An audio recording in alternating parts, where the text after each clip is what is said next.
Well, good afternoon, everybody. Welcome to this webinar on the subject of fact, fiction and claims. My name is Alex Johnson. I'm a partner at Freeths LLP. I'm an engineering and construction lawyer. I'm joined, as usual, by John Fotherby, partner from Kingsfield Academy. And we also have Wayne in the background, who is working his magic with this webinar. Unfortunately, engineering and construction projects that are in some way late and or over budget are the exceptions rather than the rule. Now, we commonly hear of high profile examples in the media, but I think we can all relate to the fact that this is quite a common issue. So this is the first in a series of 5 webinars that we're running between now and early October, in which we are going to consider how to overcome the burden of delay and cost overruns in the context of the psychology of claims. And today's webinar is an introductory point. We're looking at fact, fiction, and claims. Now, we've put claims as separate to both fact and fiction because they generally contain an element of each. The proportion of those elements tends to vary, as do the success of those claims. But we're going to consider how being right is important to a claim, but how being believed is fundamental. And we're also going to explain how claim documents tell the story as it is, not how you'd like it to be. And we'll also discuss the importance of explaining without blaming. So the format for this webinar, it's 1 hour. John and I will speak for about 50 minutes. We will aim to leave 10 minutes for questions at the end. So if the topics that we discuss during the webinar make you think of any questions or issues that you're having on your projects currently, please note them down and submit them. And Wayne will send them to us and we'll try to answer them at the end of the hour. Or alternatively, if you've got questions after the webinar or you have questions that you'd like to discuss with us, please feel free to email us and we'll be happy to do so. So I think we'll kick things off. John, what do we mean by the psychology of claims? Is this a touchy-feely thing? Anytime you mention the word psychology, touchy-feely immediately follows it usually. No. Psychology is scientific study of mind and behaviours, and it covers quite a wide, diverse range of subjects. So we're talking about human thought, we're talking about human behaviour, we talk about personality, and dare I say, in the context of engineering and construction contracts, we're talking about emotion and motivation, what drives people. So it's the study of human behavior. And just to kick this session off, what I'd like to do, Wayne, is run a poll. If you'd like to put it up for me, please. And the question is, which of the following affect the decision making between contracting parties? Behavior, personality, emotion, motivation. And what I'd like the delegates to do is just to select any or all of those if they think in their experience these affect decision making between the parties. I'll give you just a couple of minutes to think about that and do the poll.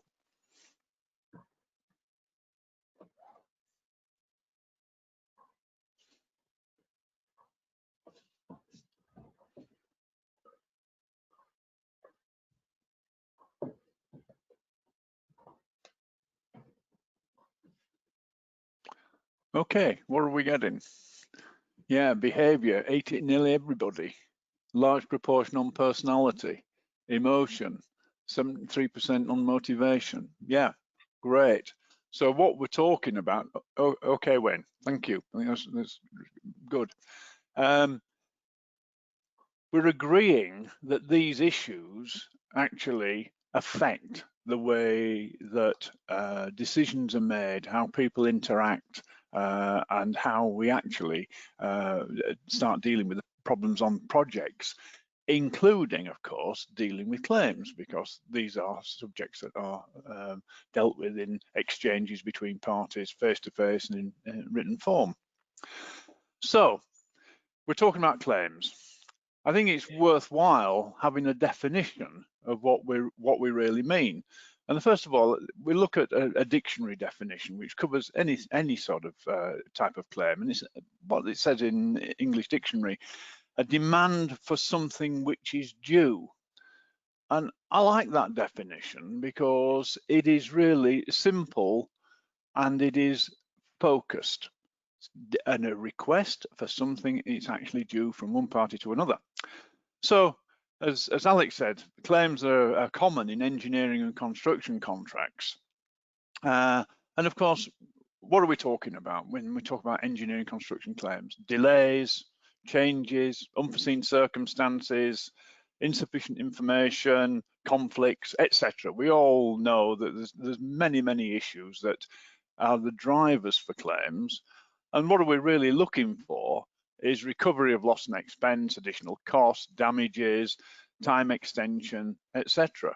So I think we're all familiar with the picture, but I think it's worth just referencing that in the context of the definition of a demand for something which is due, because what we have to really get to is what is due to whom and from whom. And that's the real basis of what we're talking about with claims. So Alex, can we have a look at where we are from a legal point of view with claims? Yeah, in legal terms, a claim is a written document that is intended to demonstrate that an event occurred which caused a loss for which a party is entitled to be compensated under a contract, in fairly simple terms. But let's break that down into three parts. It's got three key components to it. First of all, the event occurred. This could be any number of events. Construction contracts provide for generally several categories of event, which if they happen will lead to a particular consequence.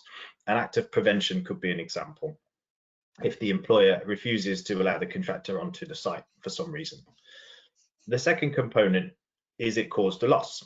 And generally speaking, that's a financial loss to the contractor, or it's a loss in terms of a loss of time, which means that the contractor will struggle or will not complete the works by the specified completion date. And finally, the third component is that there is an entitlement to compensation. The contract allows for compensation to exist in the circumstances arising from the event. So if any one of those key components is missing, simply the claim is going to fail, it won't work. Causation is the most difficult of those elements in legal terms, and particularly for something like disruption claims, where you're seeking to prevent to claim prolongation costs and other financial losses. And so the work required to establish causation shouldn't really be underestimated. It's not sufficient to show that the event occurred and or that the loss was incurred. Showing what links the two together is critically important, and that is the cause. The cause is crucial to the success of the claim. So any one of those elements, if they don't exist, is going to cause a problem. So claims have to show cause and effect. If I go back to the dictionary definition that John mentioned earlier, making a demand, it seems to me, is the easy part. And I've seen that parties are very good at making demands. They're not so good at showing that something is due, however. That's more difficult, and that's where cause and effect comes in. A claim is not a claim if it doesn't have both cause and effect. Yeah, Alex, thank you. I think that's a really good summary of what we're talking about. Getting that proving that what is due is really the challenge that we're all faced with. Yeah. What I'd like to do is just refer to a report by Arcadis that came out a few weeks ago. And Arcadis quite usefully have been producing for the last 10 or 11 years or so, annually, what happens with with disputes globally. And the latest one deals with disputes for 2019. And part of this report advises on the top causes of disputes. And the top three for 2019 are: first, poorly drafted or incomplete and unsubstantiated claims. The second is the failure to make interim awards on extensions of time and compensation. And the third is contractors and subcontractors failing to understand or comply with their contractual obligations. Now, what we've just been talking about, what is due, is really in item 1, unsubstantiated claims. nobody's demonstrated there what is due. And I'd also suggest that the failure to make interim awards may be a consequence of that. You can't expect someone to make an award of extension of time if there isn't a case made for it already and demonstrating what is due.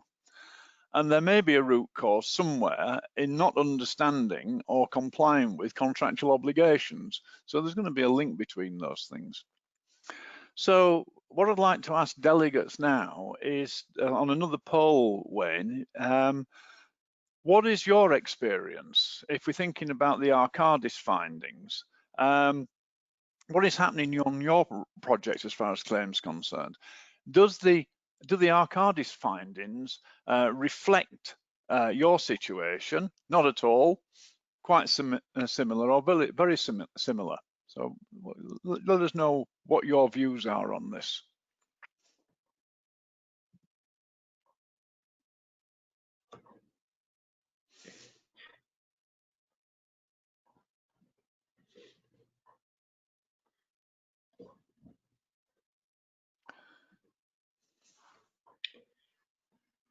Okay, so we are seeing Arcadis seem to be reflecting what is actually happening on your projects, and I'm not surprised at that, because it is really quite a good piece of research and reporting that they produce each year. So if we accept the Arcadis findings as being reasonable, then what we must consider is what constitutes a successful claim. And I think that we can look at this again simply. It must be one that secures what is actually due. So over to you, Alex. How do we secure what is due? What is a good claim? I think that Arcadis report is very revealing, and the fact that poorly drafted or incomplete and unsubstantiated claims tells you a lot about what is needed for a successful claim.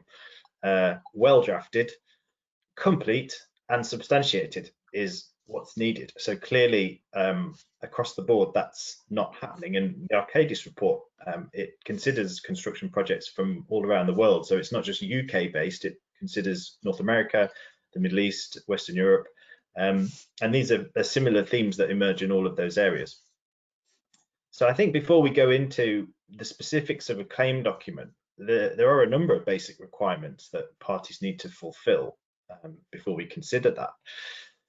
And missing one of these essential elements can be fatal to a claim. It means the claim may never get off the ground. So if we take these one at a time, parties need to ensure that they comply with the contract requirements for making claims. In all forms of construction and engineering contract, we have procedures for making claims that involve notices and other requirements. These all have to be complied with. Some contracts may provide for the giving of early warning notices. The NEC contract does and has for a long time, for example, and that can affect a claim entitlement. So these needs to be given. The claim notice needs to be given, and it needs to be given within any prescribed time limits for doing so. And time limits, generally speaking, run from when the party became aware or ought reasonably to have become aware of the occurrence of the event that gave rise to the claim. That's how the FIDIC forms of contract operate. This is both a subjective and an objective test. So just because you didn't think an event had occurred doesn't mean that a reasonable contractor wouldn't have thought the same thing. So this can be quite sinister in a way, that even though you thought you were in time, if it could be shown objectively that another contractor in your situation would have notified earlier, then an entitlement could be lost. It could be time barred. So these are requirements that contracting parties need to be on top of, not just contractors either. Employers need to be wise to this, because they need to be considering time bars and they need to be considering claim notices when they arrive to ensure that they meet those formal requirements. There are some other ones, basic ones as well. Claims should be in writing, notices should be in writing. Sometimes there is a specific address or a specific addressee that a notice has to be given to, so make sure it goes to that person. If it goes to the wrong person in the employer's organization, again, it could be invalid. It may specify a particular delivery method for notices, And this has become under some pressure recently, what with the pandemic situation, because email has become much more important perhaps than it was, because it's been practically difficult to send notices from a particular address to a particular address. So make sure you understand those delivery method requirements. Give further and better particulars on request or in accordance with the contract, and re-notify claims where the effects are continuing, where that's required. Generally speaking, claims are not a one-hit event. They may be something that rolls on month after month, the consequences of which become more severe, become more prolonged. And so continuing re-notification is important, and that has to be done. So complying with these kind of steps, and make sure you look at your contracts and understand what those steps are, is essential. The effect of failing to comply with them can be a loss or a waiver of the rights that you're seeking to enforce, of the entitlements that you're seeking to claim. And if those basic requirements are not adhered to and time limits are not complied with, you run the risk of falling foul of the argument that you failed to comply with the condition precedent. The condition precedents must be fulfilled, and the English courts have been quite clear that they will interpret them very strictly. So if a clause says you do something, you have to do it. A sort of infamous example was the 2015 case Van Ord UK and Allseas UK, where the claimant's case failed at the first hurdle because the required notice hadn't been properly given within the time limits that had been set out in the contract, and the claim totaled about £10 million. And that's not a good way to lose a £10 million claim. So back to you, John. Yeah, I mean, Alex, just on that point, I mean, this comes back to Arcadis' third point in the top three of why there's these disputes. And it's about either not understanding or not complying with the contract terms. And, you know, it's straight there. So Arcadis have the finger on the pulse there. There's another issue, I think, in determining what is due.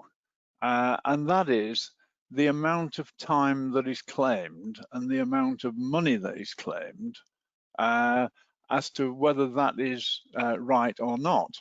So I think let's have another poll, Wayne, just here, a very quick and simple one, with the question, is it good practice to significantly overstate the time and or the money claimed? What do delegates think? Do they think it's good practice or not good practice?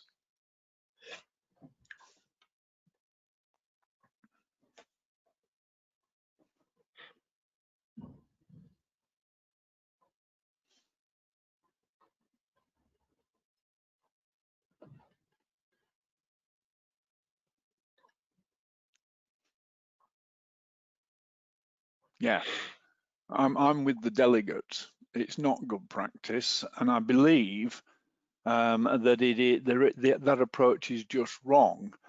People will say we need to claim more because the other side will knock us down. Well, I don't think that holds water as an argument, because if we go back to the basic definition of claim, what is due, and just reflecting on what you've been talking about, Alex, demonstrating what is due, you've got to get as near to the figure, whether it's time extension or whether it's money, as you possibly can that's provable and you can substantiate.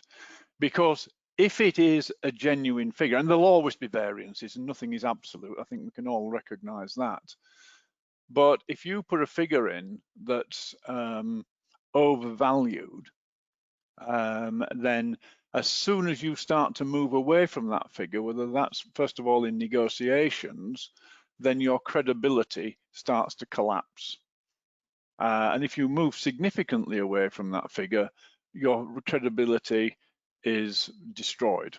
And at that point, as we will see, you're starting to struggle. So there'll always be room for negotiation and maneuver, but the margin, in my view, needs to be quite small. It's much better to put in a figure that you can live with, demonstrate, and you know to be correct, and then you've got a case. Anything else is going to lead back to the Arcadis findings. Number one, badly prepared claims. Yeah. If we accept that for a moment, then I think we have to ask the question: how does one ensure that what is due is actually secured? Because we come back to the point: what is the due amount? And whilst facts and legal argument, contractual argument, analyses, etc., are important, at the end of the day, we have to persuade the party that's receiving or adjudicating upon the claim that the claim is actually, the amount claimed, whether it's time extension or money, is that which is actually due. It's a question of persuasion. It's not necessarily just a question of fact.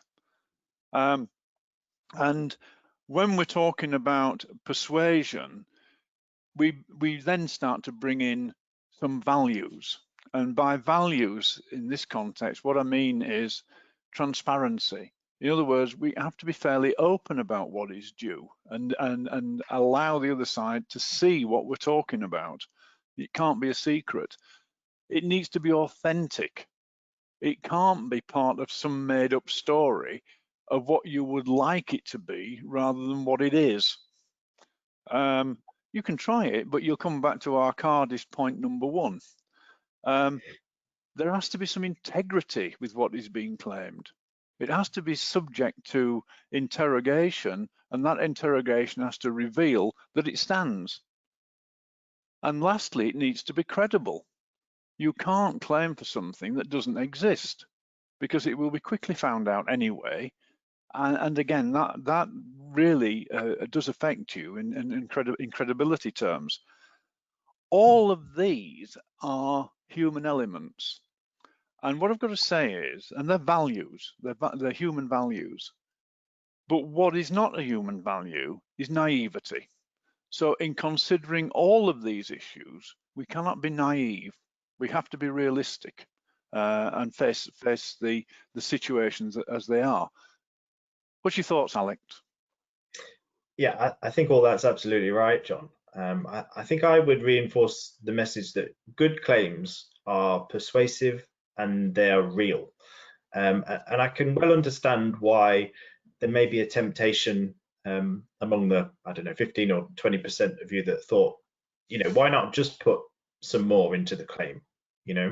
I think there is a perception that the claim value would probably get knocked down anyway. But I think also if you take this through to sometimes its conclusion, whether that's arbitration or litigation or other sort of dispute resolution process, you may want to sort of add the fat into the claim because you know that it will get knocked out through that sort of process, and also that those processes are expensive. So if you're going to go to that trouble, you want to almost give yourself the best shot. But I think, as John says, this is the wrong thing to do because it affects credibility and it can affect it quite substantially. Because it's all about persuasion and reality, I think a claim is trying to persuade the person or the tribunal that's evaluating it that the party who has made it is entitled to the compensation, whether that's extension of time or it's additional payment or it's some other contractual entitlement.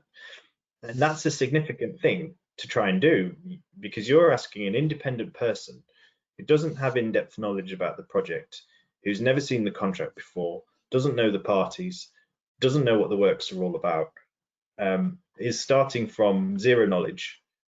You're trying to persuade that person that you are correct in the entitlement that you seek, and that the other party has to pay you a substantial sum of money, often millions of pounds or millions of dollars. So as such, in my view, whether you're making a claim or you're defending a claim, credibility and believability are absolutely key. In my experience, it's never, or perhaps better to say very rarely, that one party is 100% right and the other party is 100% wrong. Those issues don't tend to end up in dispute. The answer is somewhere in between generally. So I think a claim or a defense to a claim is often about the shades of grey in between those two extreme positions. And the party that succeeds is the one who is best able to persuade the evaluator of the claim of the merits of the claim, whether that's the court or a tribunal, whether it's the contract engineer or whether it's some other person. So I think if you consider that you are generally due, let's say £50 million and 10 weeks extension of time, you probably shouldn't claim £150 million and 30 weeks extension of time. However tempting something like that may be for the reasons that we've discussed. I think there are risks with that, which is you will not persuade someone of your position if it's factually unsupported or unsound, if it's a proposition that's not built on any kind of credible and strong foundation. I think if you've got good parts and bad parts to your claim, you risk tainting the good parts with of the claim with the bad parts of the claim. If you have a good argument that you surround with 3 bad arguments, you risk the credibility of the good argument. Not to say that's not to mention that you also open up the dispute with the other party that perhaps you could have avoided. So I think it's important to keep things credible and have in mind as well that the hurdle that any party making a claim has to overcome is to establish the burden of proof. And the burden of proof varies in different jurisdictions, but in English civil cases, a party has to demonstrate its claim on the balance of probabilities. And that's sometimes referred to as 51%. You have to show it's more likely than not that you're correct. And so if the claimant fails to discharge that burden of proof, then the claim won't succeed. John, is there anything to add in your experience? Have you got any good lessons learned examples? Yeah, I mean, I'd just like to add to what you've been saying. I think whenever a party is making a claim against another, they should not assume that the receiving party is an idiot. They should assume that they're just as clever as they are, and as professional. And I know from my own experience, sometimes we act for parties that are defending claims, and you've only got to look at it to know that it's not real, because there are parameters, there are benchmarks that you can look at and say, this just doesn't stack up. It doesn't work. So, and therefore, in terms of persuasion, the claimant has fallen at the first hurdle. Because you're not believing it. It's just nonsense. So and that dictates then in that receiving party, if it's an owner or if it's a contractor with a subcontractor or whatever the situation is, it sets in train a series of actions and beliefs and expectations in that receiving party that are difficult to roll back from, because it's already creating a perception of where this is going to end up. And therefore, from the owner's point of view, that's quite good, because he's on a win. But from a contractor's point of view, it's fatal. And therefore, and this is where this whole thing about psychology comes into, we have to get the claim under the skin of the other side. They have to believe in it. They have to believe that they've got a liability. Whether they agree with the actual calculations or not at the time, that's another matter, but because that will evolve through demonstration. But they've got to see that, first of all, they've got a liability. And I think when I come back to your point on burden of proof, and I'd just like to look at that through a slightly different lens. Same principles, absolutely, as you were talking about, but satisfying burden of proof, I think, from a practical point of view, means establishing what the causes were in the first place. What are we actually saying the drivers of this issue are? What's causing it? And then close to that, what is the impact? So that goes to your cause and effect argument. If you can't link the root cause and the actual impact, whether that's money or whether that's delay or both or whatever, doesn't matter. And then we have to look at demonstrating what the relief and remedy is. What are we trying to get from this? Because if we don't actually make a claim that in the right way, we won't recover what we're looking for. And then we have to look at the responsibility and liability. So is the party that we're claiming against actually responsible and liable for this, or does that rest somewhere else? And That's then followed by contractual and legal entitlement. So what is our basis? What is our contractual and legal basis for actually making this recovery? And then the good one, which is contractual compliance. Now, you talked about notices, and I think, you know, there's no question or argument about the power of notices or the disaster without having notices. But I think it goes further than that. And this, again, it goes back to one of the Arcadis points, knowing and applying and complying with the contract.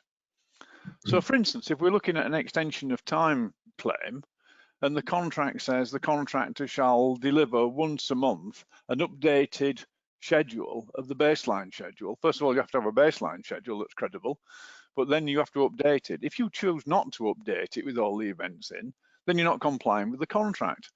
And you present to the other side a ready-made dismissal argument for saying, I'm not interested. You haven't complied with the contract. There's no basis for your assessment because you're not using contemporaneous records that you should have kept. So I think that this is, you know, and that's one of many examples of things that you need to comply with that go to support a case for additional time or additional money. And then we come to the great one, which is evidential documentation. And we're not really interested in terms of nice pictures painted after the event to illustrate what might have been or might not have been. Evidential documentation is contemporaneous records, and they come in all sorts of shapes and forms, but they are contemporaneous with what's actually happening on the project, and therefore they're crucial to any claim and must be kept. I don't know about you, Alex, but I've had to go on magical mystery tours looking for contemporaneous documentation in search of support for a claim. Yeah, or, you know, and you hate to do this, but sometimes there's no choice. You have to ask an expert to do the best they can with what you've got, and sometimes they don't have to work with at all. Yeah, I'll come back to that in a few minutes. It is absolutely true. But I'd just like to add to these elements of burden of proof that we come back to those human values of transparency, authenticity, integrity, and credibility. These apply equally to the elements of burden of proof as they do to the argumentation and the story that you want to set out in the claim. They're all interlinked, of course. They're all part and parcel of the same thing. So you asked me about experience, and I've got a simple one here. I think everybody's probably familiar with the expression P&IDs in piping type contracts, in process plant contracts. Process and instrumentation diagrams, right? They are the starting point, basically, the very early starting point of developing piping design and instrumentation control design. So I was involved in a project a while ago. EPC contractor asserted that the late approval by the owner of P&IDs caused a critical delay of some weeks to project completion date. Now, project completion date at that stage was 2.5 years away. The contractor claimed extension of time and prolongation costs, but not at the time, 2 years later. Okay. And there was a delay analyst got involved in that 2-year after period, and showed through a schedule delay analysis on the Primavera schedule a critical delay of 3 weeks based upon samples of a few P&IDs out of the total. Over time, I got involved as an expert in the dispute as a project management expert. And when they presented this to me, I said, you know, are you kidding? Never, ever does the client's late approval of P&IDs cause a critical delay in most projects. It would be extremely and extraordinarily unusual. I said, basically, the contractor is unlikely to stop his engineering just because the owner hasn't approved the drawings within the allotted period. and especially when you've got a deemed approval, as in this case was the case. There's usually the possibility for a contractor to mitigate the impact of the effect by replanning. So you can always work your way around. It's early in the day of the project, and there's always that opportunity to mitigate those delays and eliminate them probably. And thirdly, because of the iterative process between engineering and procurement, there's so many issues going on at the time that it becomes, you can draw pictures and try and show that there was some sort of impact, but in reality, you cannot pick that up very easily. Late approval doesn't usually cause critical delay. So we get in towards a arbitration process and a second scheduled delay analysis done by another delay analyst, and he looked at all the records and came to the same conclusion. The problem was that the contractor had already proceeded to dispute, so the issue was in front of the tribunal, and not surprisingly, the extension of time claim and the prolongation costs were kicked out, and they were quite right. You can't, that claim just failed because it hadn't got the basics right. It hadn't demonstrated the link between the cause. There was some sort of cause there where the client was in breach of contract, but there was actually no consequence for it. It didn't do anything. And in actual fact, the delay analyst showed that they'd actually got round the events, they'd mitigated the delay, and the delay was non-existent. It was other causes of delay that were actually driving the job. So if you've got a credible position and an entitlement, what is needed is a good explanatory narrative that puts into context the causes and their effects in relation to the circumstances that are actually occurring on the job. And in this case, really what had happened was, towards the end of the job, somebody said, oh, we've got a delay. What can we scramble together that might give us an extension of time and additional costs? And some wizard came up with the late approval of P&IDs as being that source of entitlement. And it was just flawed. The whole thing lacked credibility. And a tribunal would have been misguided if they'd have given an award on that basis. So I think that we got to get down to describing exactly what is due and why it's due and how it's come about, and then evidence it. So Alex, what's your advice then for drafting good claims that are going to be durable and succeed? Happy to explain. And I think that example, John, is a really good one, because you'll see as I roll through my points now how what happened and what the problems were, and also as well, I think this goes back to some of the Arcadis points as well, particularly the first one in terms of drafting compelling claims. So I think it's important, firstly, that you consider the purpose of the claim that you're writing. Is it protecting rights? Is it necessary to preserve an entitlement? Well, yes. The answer is always usually yes to that question.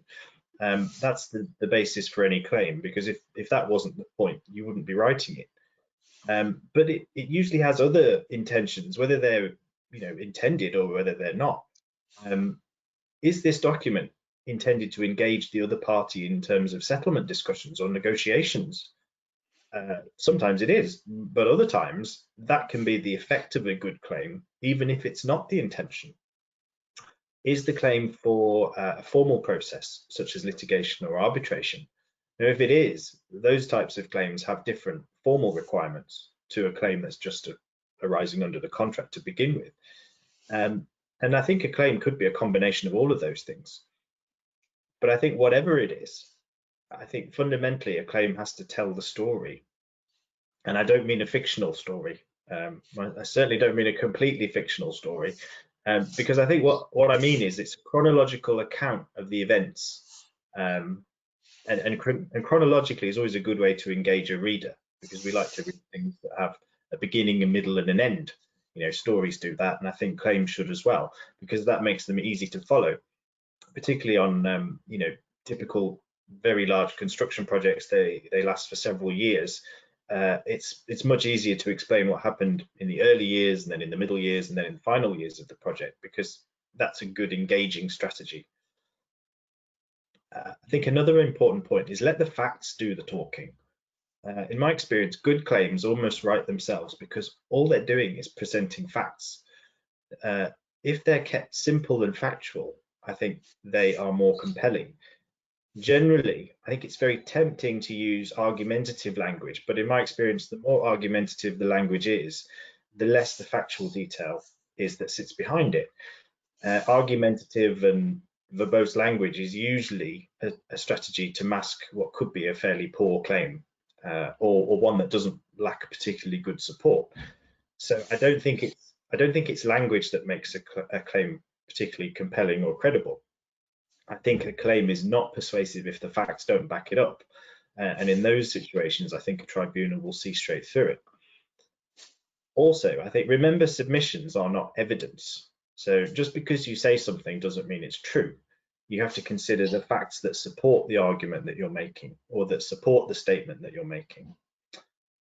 I think what's very important before you even begin is to understand your own information and the data that you're producing before you put your pen to paper. So ask yourself a question: is there a basis for the claim that's being made? So I read somewhere that this is called the sniff test. If it doesn't smell right, don't do it. So the information and the data that you're producing can help to answer that question.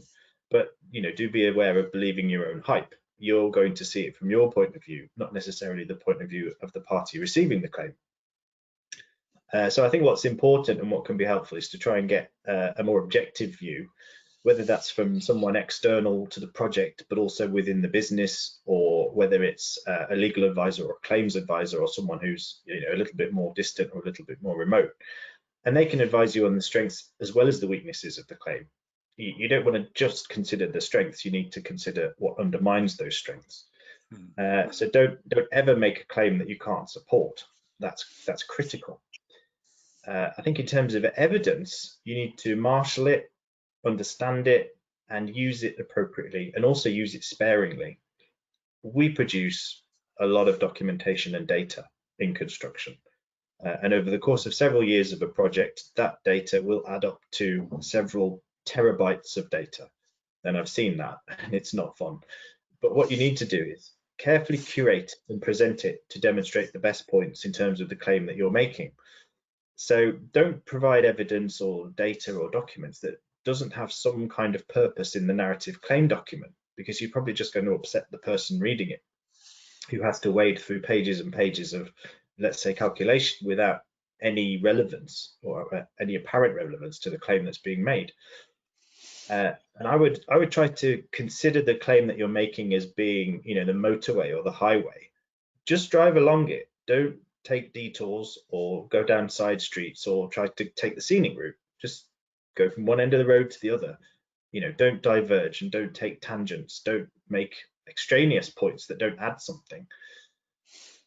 This is one perhaps more for lawyers, but don't engage in point scoring. The point of a claim is not to blame the other party. It's not to make personal accusations. All we're trying to do is attribute responsibility from one party to another. So, the way that you do that is important. So you could say the contractor was responsible for designing the works, and it failed to properly comply with this design obligation in the following ways, and then you spell them out. Now that's quite a neutral way of saying something that is suggestive of the other party having failed in some kind of performance obligation. It's better than saying, once again, the contractor messed up the design.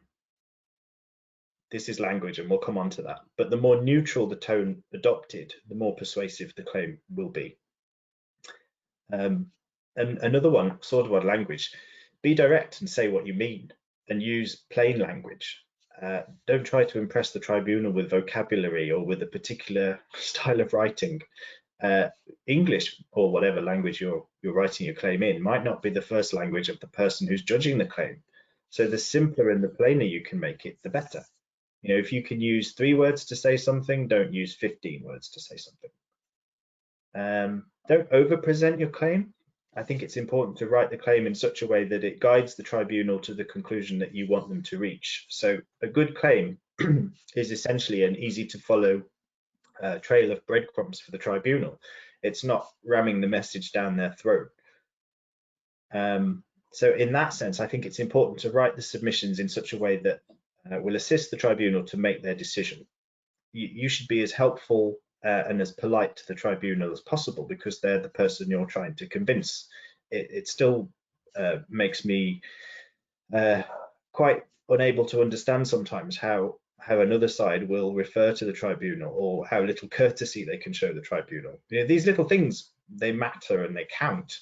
You try to make the tribunal's job as easy as possible and to make them look good. So don't hide weaknesses in claims. It's very tempting if you think a point is a bad one, just not to refer to it. But I think it's often better presenting that point, but explaining why it is the way it is.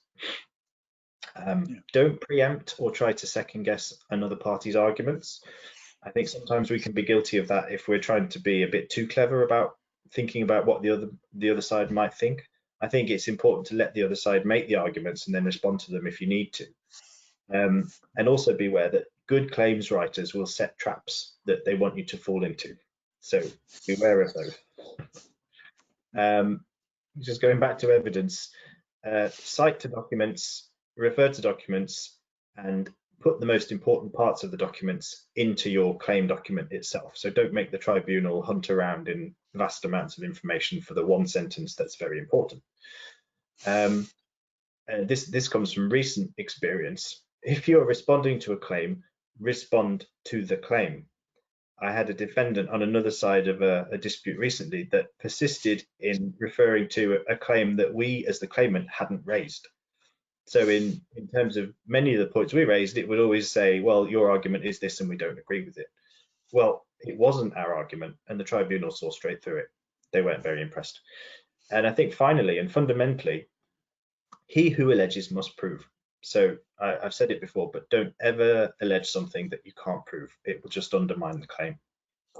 So hopefully, John, I think that list shows that there's a little bit more than just satisfying the legal burden of proof. Do you agree or have anything to add? Yeah, I completely agree. All I would add is that keeping the facts, stick to them totally, but put them into context and explain that context so that they become more persuasive.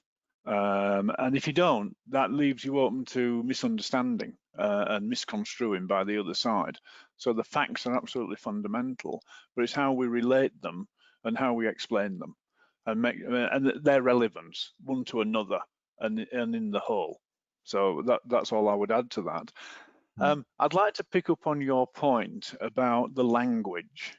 And Wayne, I'd like to run a final poll. And it's really, if a contracting partner asserts in its claim, you have failed an obligation to do X, Y, Z, I'd like the delegates just to reflect on, if they receive statements of that kind, how does it make them feel? And it's any of those things listed. So when you receive a statement against you like that, how do you feel? How do you respond to these points? Are you empathy? Do you show empathy? Do you feel blamed? Are you defensive and likely to respond with counter arguments? Are you motivated to seek out the other party's failures? Or are you encouraged to discuss and resolve the issues? Which of those, any of those that you get the feeling about?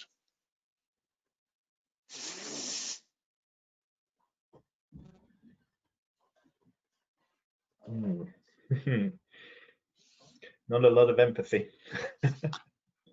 Right, but look, the important thing in this poll, and I completely empathise with the delegates here. They're not encouraged to discuss and resolve the issue. There's only a small number, and I think that's right. I think and that's feeling. You know, this is personal. So there's no sort of right and wrong here, but it's an indicator of how that language affects the people's response. And that's fundamental to being able to move something on. Thanks, Wayne.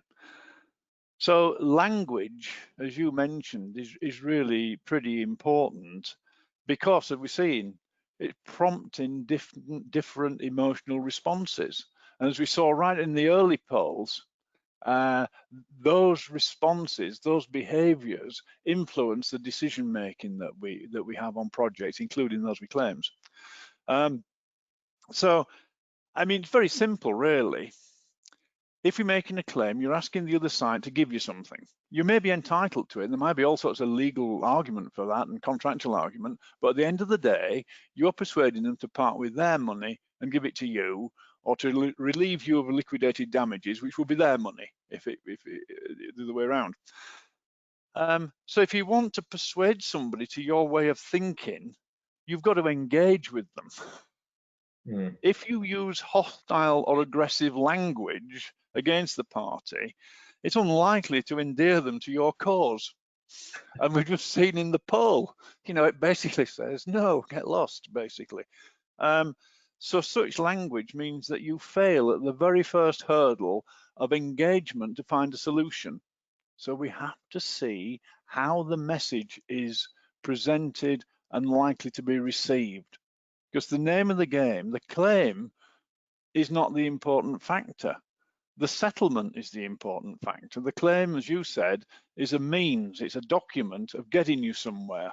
And therefore, the language used in that document needs to carry the other side towards your corner rather than away from it. And I mean, when you stop and think about it, it's not awfully clever. Doing it is clever, but thinking about it isn't. So I would say the mantra needs to be explain, don't blame, because that will encourage discussion. Any thoughts? Yeah, I think that's absolutely right. I think what gets lost maybe sometimes is that being right and wrong gets confused with what the purpose of the claim is. Now, in my view, being right is very often important to the success of a claim. For example, if you're trying to argue for a meaning of a particular clause in a contract, for example, now, and your argument depends on that, then you have to win the argument. You have to be right, and you have to demonstrate to whoever's evaluating your claim that you are right. But I think overall, being right is often less important than being believed, because claims are not always about how things are, because projects have long histories and they have personalities involved and there are agendas and all sorts of other things. So claims, when it comes to it, I think is how things can be made to appear, not necessarily how they are. A claim is not a mirror on what's happened. It has to be real, but it's not a reflection of things. So claims, I think, are documents that need to present a case in its best light, but it doesn't mean that a party has to be right all the time. Or maybe it's better to say that the claim doesn't have to be 100% right. It might not be near 100% right, but it can't be 100% wrong, and it can't be complete fiction. So again, going back to that initial comment, fact, fiction, and claims, I would say maybe there's always a bit of fiction to some extent, but it's mostly fact. It shouldn't be the other way around. Yeah. But I do think on the other hand, you can poorly present an otherwise good claim, and that is equally bad. You know, if you have a legally and factually strong position, but through bad presentation, you undermine the strength of it. That's not clever either. So I think overall, maybe if we saw things less about right and wrong, you versus me, etc., credibility and believability are really what we're talking about here.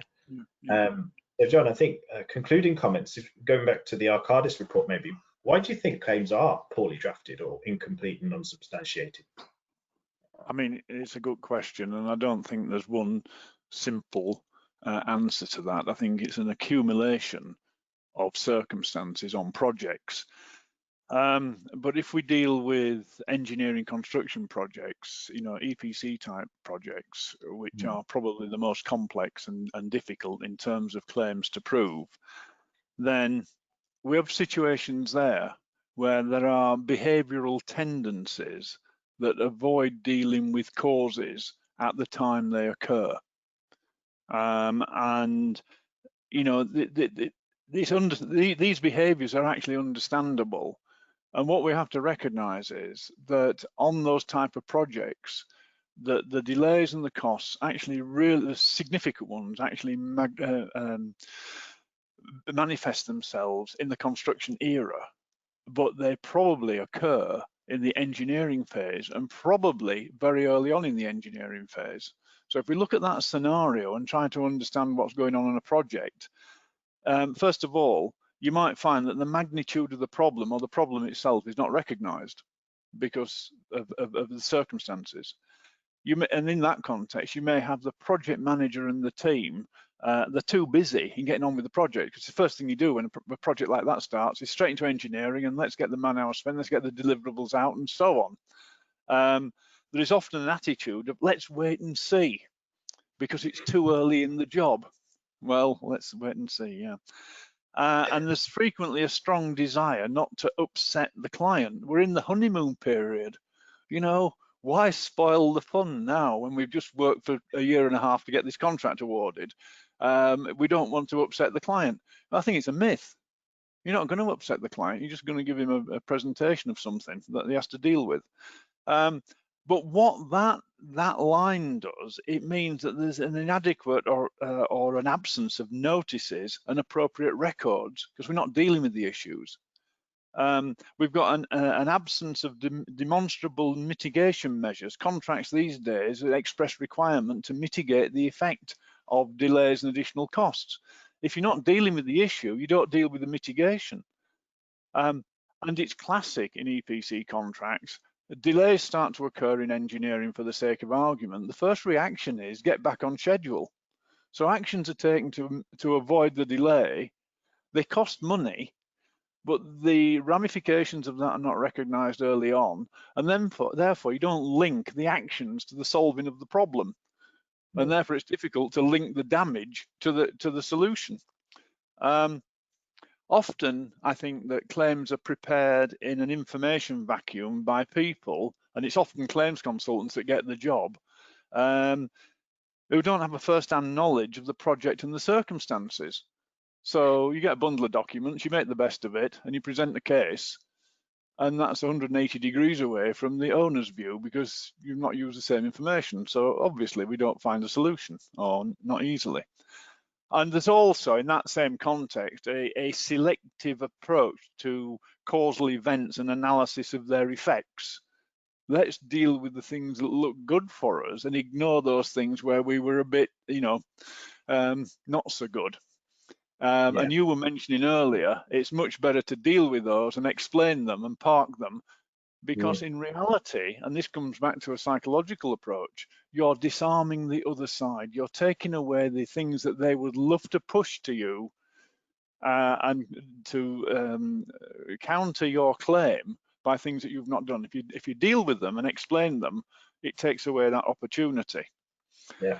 And of course, we come to the classic with the intervention of management at a certain time in the project, where there is a bit of a crisis because there's an exposure to LDs and an overspend on cost, and therefore we need to, quotes, do something, quotes. And some innocent individual gets the task of putting a claim together to match up to management's expectations, which is usually quite a long way away from the reality of the situation. So do you wonder that claims are put together that they're destined to fail because we're not dealing with the issues contemporaneously with the occasion of the cause? And I think there'll be other issues that are driving failing claims, but I think those cover certainly the things that I see routinely, both from an owner's perspective and a contractor's perspective. You any thoughts on it? Yeah, I think just one thing to reinforce really is about the claim notices. They just need to go in, no matter when in the project you are, or as long as they go in when the event occurred. That's fundamentally important. And you have a claims process in the contract which you've agreed with the other side, and so you shouldn't be concerned with how they may perceive that. you're simply following the contract to prevent yourself from losing an entitlement. Giving a claim notice is not the same as being in a dispute. I see that we are at our 1 hour time allocation, so if you have asked a question, then apologies. What we will do is we'll answer them in advance of the next webinar, and we'll put them out in a document for you to read. But if you have any questions or issues that you think about on your projects following the webinar, please talk to us, get in touch with me or with John. And it would be great if you would join us for our next webinar in the series. The topic of that one is delay liquidated damages and extensions of time. It's on the 30th of July at 12 noon UK time. And in that one, we'll be exploring what liquidated damages are for, the purpose of the extension of time clause, and who benefits, all in the context of psychology of claims. So hopefully we will see you then, and thank you for joining us today. All the best, everybody. Goodbye, and thank you. Thanks.